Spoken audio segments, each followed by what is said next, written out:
yang berbahagia, Suratul Fatihah. Nama Suratul Fatihah ini sangat banyak sekali. Yang kita mungkin populer di pikiran kita cuma surat, mungkin dua, Suratul Fatihah sama surat Hamdu. Alhamdu, anak-anak biasanya di TK dia sebut Suratul Hamdu, baca Alhamdu, ya pasti itu Al-Fatihah. Ternyata dalam tafsir atau dalam buku Ulumul Quran itu nama surat ini ada 14, Pak. 14 namanya. Di atasnya namanya Suratul Fatihah. Arti Fatihah itu dari Fatahah, membuka. Jadi Suratul Fatihah karena surat ini adalah sebagai kuncinya Al-Quran. Dia diletakkan di surat pertama. Ketika kita ambil mushaf Al-Quran, kita buka, yang pertama kali ketemu adalah Suratul Fatihah. Itu yang pertama.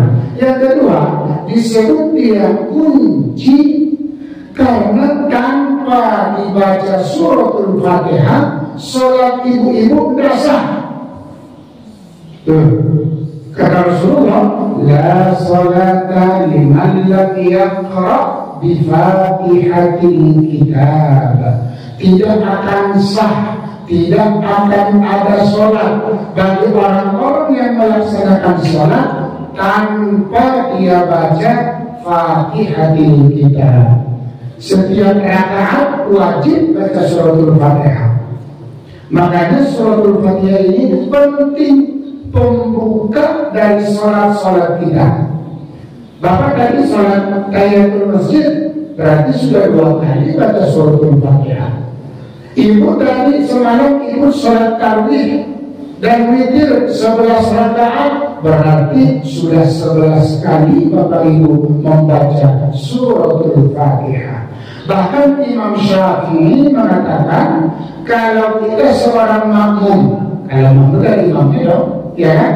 Imamnya membaca Fatihah, seorang makmum juga masih wajib membaca Suratul Fatihah, kecuali makmumnya itu masbuk. Masbuk itu inotibo di saat-saat akhir dari rakaat.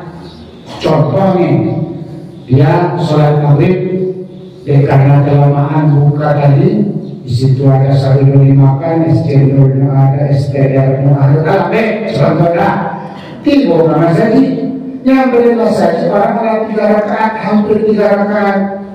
Sudah ada bacaan ayatnya, dia datang Allahu Akbar, langsung imamnya rukuk. Masih perlukah dia baca Suratul Fatihah di rakaat itu? Tidak perlu lagi. Kenapa? Karena dia dihitung atau dihukum masbuk. Bapak Ibu yang berbahagia, jadi Suratul Fatihah ini sangat penting. Ya, sangat penting. Dan dikatakan juga Suratul Fatihah ini sebagai kunci. Kunci apa? Kunci rezeki. Itu dalam hadis itu. Sering-sering kita baca Suratul Fatihah ini. Jangan terlintas habis sholat fardu dulu kali itu baca Suratul Fatihah. Ya, sambil zikir baca Suratul Fatihah. Kalau kita pergi ke masjid-masjid yang yang banyak zikirnya, itu selalu dibaca Allahumma antas salam, habis itu baca Suratul Fatihah, habis itu baru baca tasbih subhanallah, alhamdulillah 33 kali dan selanjutnya. Sebab dia mendatangkan rezeki. Dan kalau Suratul Fatihah ini diturunkan kepada Allah Subhanahu wa Ta'ala, dia itu gunung itu gemetar karena kedahsyatan surat ini. 14 nama, diantaranya namanya As-Sab'ul Mathani Minal Qur'anil Karim. Bahwa namanya Suratul Fatihah itu ada lagi namanya Sab'ul Mathani, 7 ayat yang diulang-ulang. Coba sholat dibaca. Ada yang meninggal dunia, keberkahan suratul Fatihah kita baca.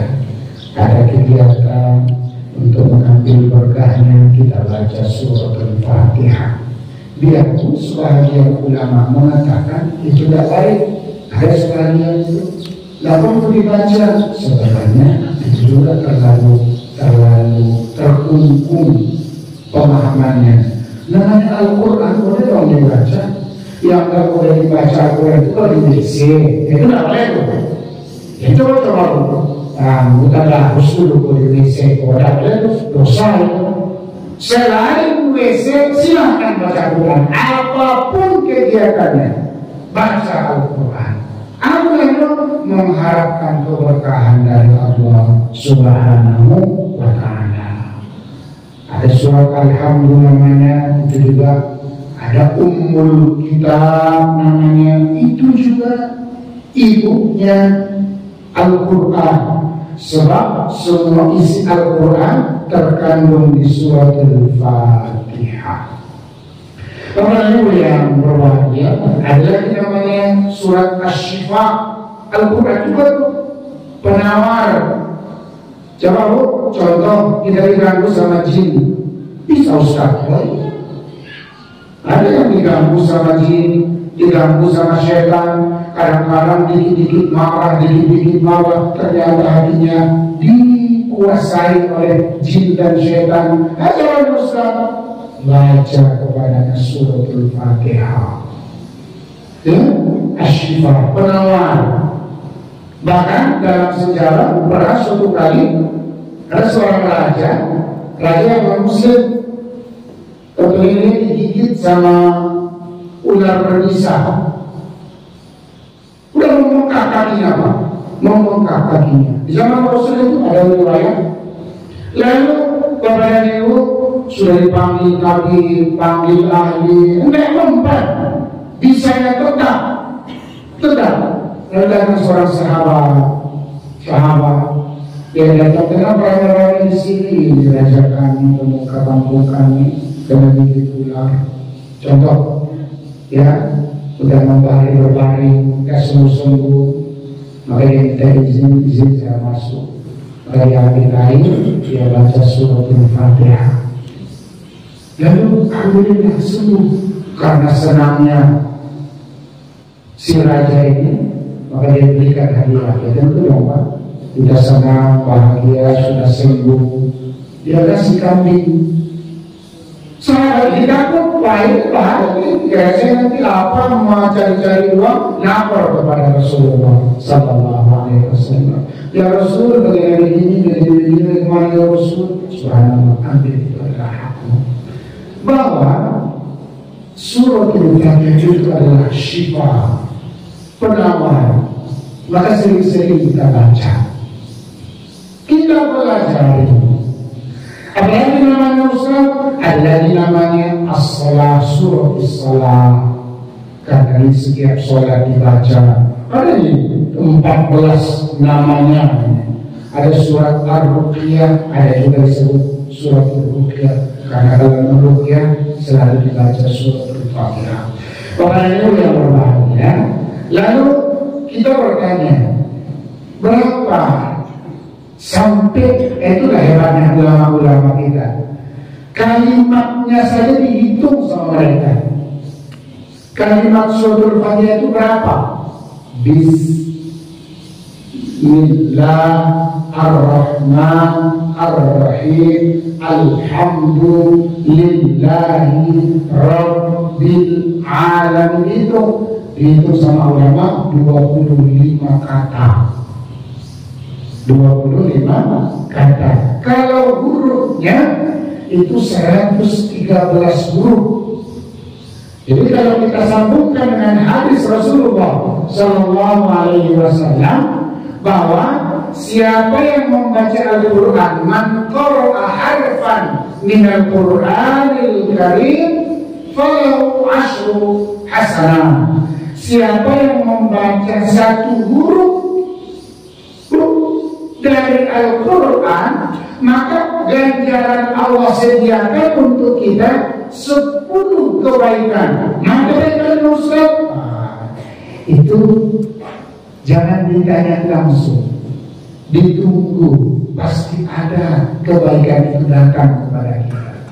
Yang terkadang kita tidak tahu apa itu kebaikan yang hinggap di diri kita. Kata Rasulullah, la aqulu alif lam mim harf, walakin alifun harf, wal lamun harf, wa mimun harf.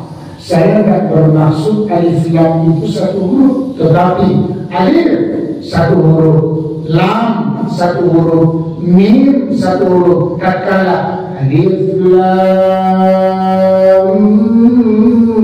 mim, artinya saya sudah mendapatkan 30 kebaikan diberikan Allah. Lah, kalau kita baca setelah sholat suratul Fatihah, mohon maaf kepada bapak ibu, mungkin sibuk, bisa jadi ada janji, boleh jadi tugas di kantor kemungkinan masih padat. Maka setelah sholat jangan cepat-cepat berdiri, minimal baca suratul Fatihah dari hati kita.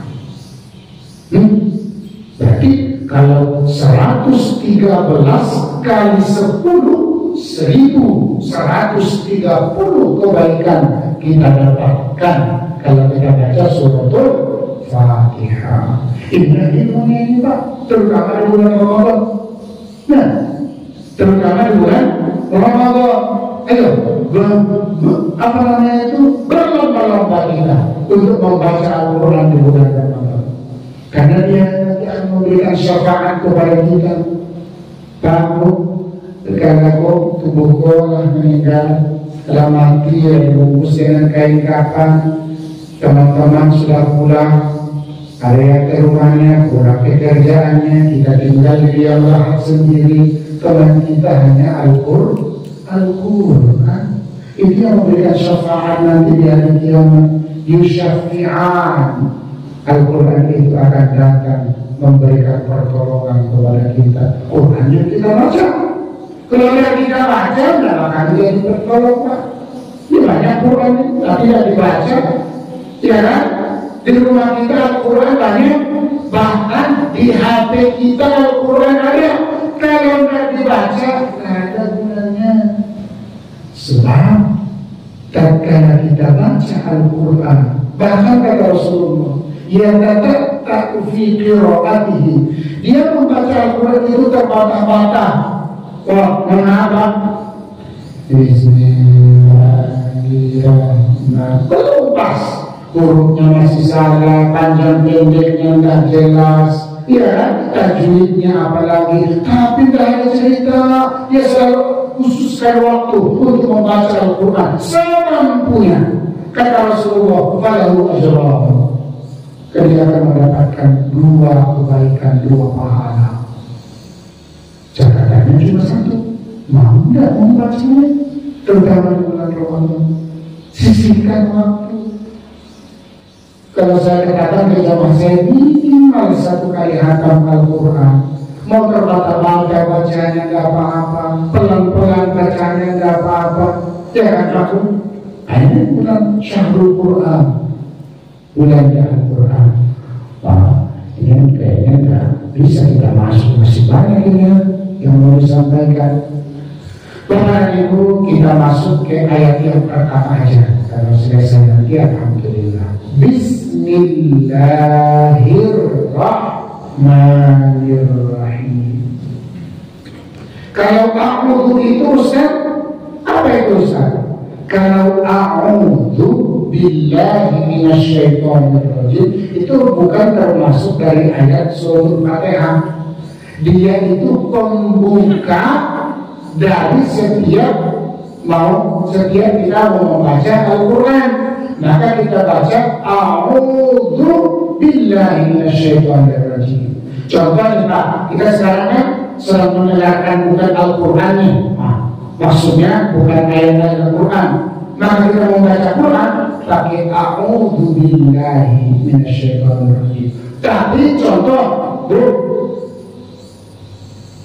kita bertempat baca Quran. Nggak ada kita ngomong apa-apa, cuma cerita Quran saja. Maksudnya cuma baca Quran aja kita bertempat. Yang satu baca, yang satu mendengarkan. Nggak perlu lagi kita membaca a'udzu. Cukup bismillah. Tahan ibu-ibu yang biasa harus di rumah, dengan catatan kita bertempat itu tidak ada cerita lain kecuali mendengarkan, ada yang mendengarkan, ada yang membaca. Tidak usah dipakai a'udzu. Kenapa? A'udzu itu artinya aku berlindung kepada Allah dari godaan syaitan. Yang kita baca Al-Quran. Dari tadi kita duduk hanya mendengarkan Quran. Berarti tidak ada syaitan di situ. Maka tidak perlu kita membaca a'udzu. Kalau mau nyambung, contoh bisa kami dia baca, kamu mendengarkan. Hadis itu satu halaman bagian 6 boleh. Tidak perlu lagi saya membaca a'udzu, sebab yang kita dengar, yang kita baca adalah Al-Quran. Tapi kalau bismillah, nah ini hadis Rasulullah SAW. Kullu amrin dhi balin la yubda'u bismillahirrahmanirrahim fahuwa aqta'. Rasul mengatakan setiap perkara, setiap urusan, apa saja urusan dunia, mencatat, makan, minum, duduk, berdiri, berangkat, nyetir, masuk ke mobil, ya kan, pakai baju, itu kan semuanya urusan dunia. Kullu amrin dzibal, setiap perkara yang mengikuti apa namanya pikiran kita. Bapak, Bu, kalau ibu yang Honda, pikiran ikut nggak? Ikut dong, tabrak nanti. Kalau bapak duduk ikut pikiran kan? Iya dong, karena salah nanti kesalahan nanti cara duduknya nanti ikut cara ngobrol. Bapak kalau makan hatinya pikirannya ikut kan? Ikut. Pokoknya pekerjaan yang ada hubungannya berhubungan dengan akal, kata Rasulullah, yang tidak diawali dengan membaca Bismillahirrahmanirrahim, maka hal-hal yang kita lakukan itu terputus dari rahmat Allah, dari keberkahan Allah. Makanya sebenarnya banyak kita itu selalu membaca Bismillah, Bismillah, Bismillahirrahmanirrahim. Keluar masjid, Bismillahirrahmanirrahim. Sekarang Honda, Bismillahirrahmanirrahim. Mobil, Bismillahirrahmanirrahim. Pakai baju, Bismillahirrahmanirrahim. Selalu dalam rahmat Allah Subhanahu wa Ta'ala. Sehingga orang itu tidak ada tulisan Bismillah ya. Nggak ada Bismillah. Bismillah itu dituliskan kalau hurufnya ada tuh. Coba lihat yang di depan. Bismillahirrahmanirrahim. Ba-nya itu kan hurufnya ba, sin, mim, ya kan? Tapi huruf ba-nya itu naik ke atas. Lihat tak? Kan huruf ba nggak perlu naik ke atas ba-nya itu. Ba, sin, mim. Ba-nya itu naik ke atas, alif, kayak ada alif ke atas. Kenapa itu tulisannya Ustaz? Semestinya nggak seperti itu tulisannya. Semestinya alif yang di ba itu setelah ba. Ismun, ismun itu kan nama artinya. Ma ismuka, siapa namamu? Alif, sin, mim, betul nggak? Betul. Coba tambah ka. Seharusnya tulisannya ba, alif, sin, mim. Seharusnya, betul nggak? Tapi kan sekarang nggak ada alifnya. Kelihatan nggak? Ada nggak alifnya? Tidak ada. Alifnya itu dipindahkan ke ba. Hanya khusus untuk bismillah saja. Kalau kalimat lain tidak boleh. Bab bismillah itu ada kekhususannya. Alif yang di ismun itu dipindahkan ke ba, sehingga tulisan bismillahnya memanjang begini, ba. Itu disebut dengan alifnya itu kathratul isti'mal, karena bismillah itu acok dipakai. Makanya begitu tulisannya. Bukan mau makan baca bismillah, mau berdiri baca bismillah, kagak baca bismillah, duduk baca bismillah, pakai baju baca bismillah. Kita makan lupa baca bismillah, harus diakhiri di tengah-tengahnya dengan baca bismillah juga. Bismillah awwaluhu wa akhiruhu. Contoh kan, pas kita rukuk lupa baca bismillah. Contohnya lupa, maka di tangan-tangan kalau setengah baru terisi, baru terangkat. Aku tadi lupa baca bismillah. Baca di tengah-tengah. Bacanya apa? Bismillahi awwaluhu wa akhiruhu. Sehingga semuanya diberkahi itu menjadi berkah. Baik Bapak Ibu, jadi biasakan, kita biasakan apapun yang kita lakukan Bismillahirrahmanirrahim dengan nama Allah. Jadi kalau kita membaca Allah itu ada pula hukumnya. Ya, Allah itu namanya lafzul jalalah. Apa namanya itu? Lafzul jalalah, lafaz jalalah. Nggak ada tampil lain tuh. Nah, mohon maaf. Di non-muslim mereka menyebutnya bukan Allah, tapi Allah. Allah. Jadi di Islam saja, di Al-Quran saja, nama Allah itu namanya lafzul jalalah.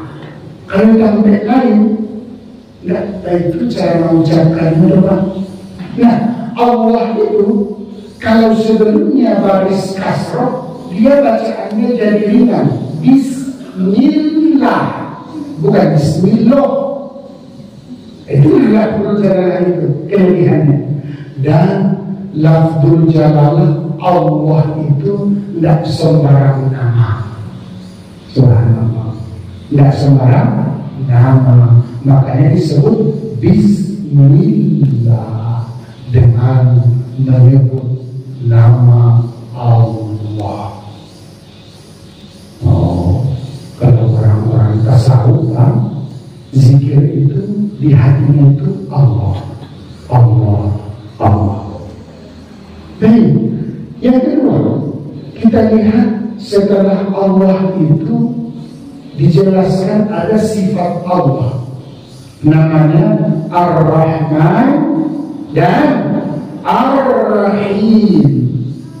Bertanya kita, boleh nggak kita sebutkan Bismillahirrahmanirrahim? Contoh, kan nama-nama Allah itu banyak Pak, 99.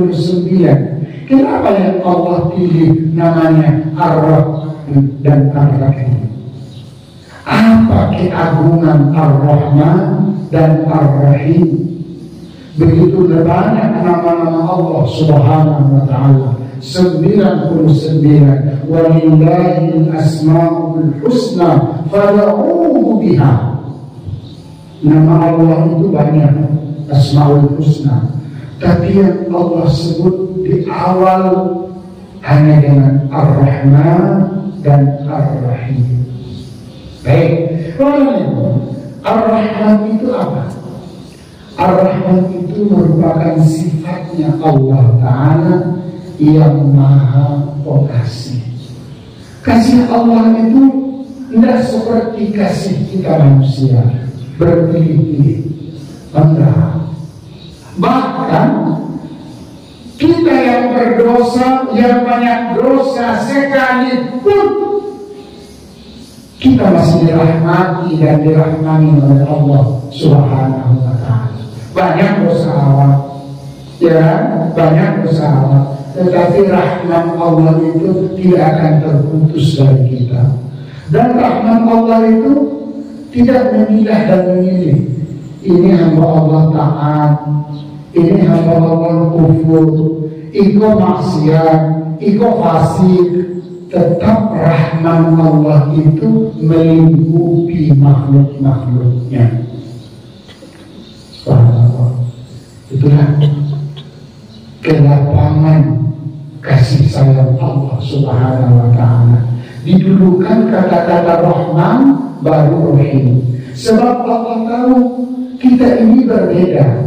Allah tahu ada yang kafir, ada yang muslim, ada yang taat, ada yang fasik, ada yang murtad, mohon maaf, ada yang putih, ada yang hitam. Semua itu dirahmani Allah Subhanahu wa Ta'ala. Makanya di awal disebut sifat Allah Ar-Rahman. Siapapun kita, apapun bentuk sosial kita, tetap rahman Allah itu ada pada diri kita. Bukti kecil saja Pak, jantung kita berdetak setiap saat. Itu tandanya rahman Allah. Udah dibilang sama Allah, ini orang kafir nih, jantungnya matikan, sedotkan jantungnya. Subhanallah.